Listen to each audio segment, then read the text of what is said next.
All right. We're going to Nicaragua. Peter Schaller in Nicaragua. You're up Listen, with hey Ryan. Ryan, thank you for sharing all that. Really appreciate your time. And I know you're a volleyball player. We're going to throw you a little bit of a curveball. If that's all Okay. right.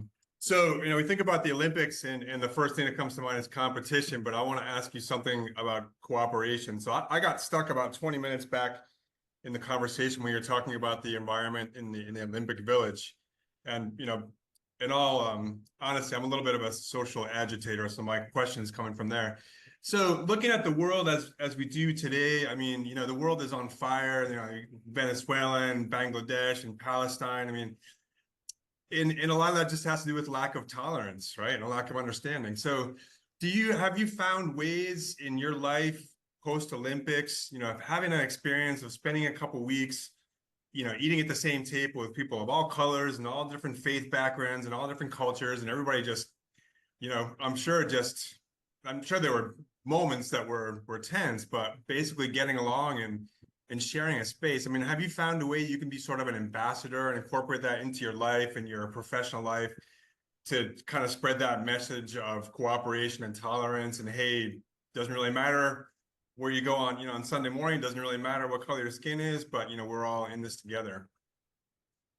Yeah, it's a really good question, Peter. I think the thing for me, and I think it's a trait that often gets overlooked, and it I could argue might be the most valuable individual trait to hone, is simply the trait of curiosity. I think people aren't curious enough anymore. We establish these guidelines or these beliefs in our brain, and those beliefs drive us. And we become so latched on to that way of thinking that it becomes really hard for us to accept different ways of thinking. And so the ability to kind of develop this skill of curiosity and to be able to ask questions and read and educate and just be generally curious about other perspectives and other points of views and different ways of doing things, and knowing that we as individuals are not the masters. We don't know everything. In the work that I do this quick exercise where I've put together this collage of like super random items and put them up on the screen. I think there's like 50 different assortment of items. And I so let's say I've got a group of 40 people, and I'm gonna give them 4 seconds to identify as many items as they can. Ready, set, go. And they look at all of these items. And then at the end of the 4 seconds, I say, okay, what did you see? And someone will say, hey, I saw a guitar. And I'll say, okay, that's interesting. Who saw a guitar? Maybe half the group will raise their hand, the other half won't.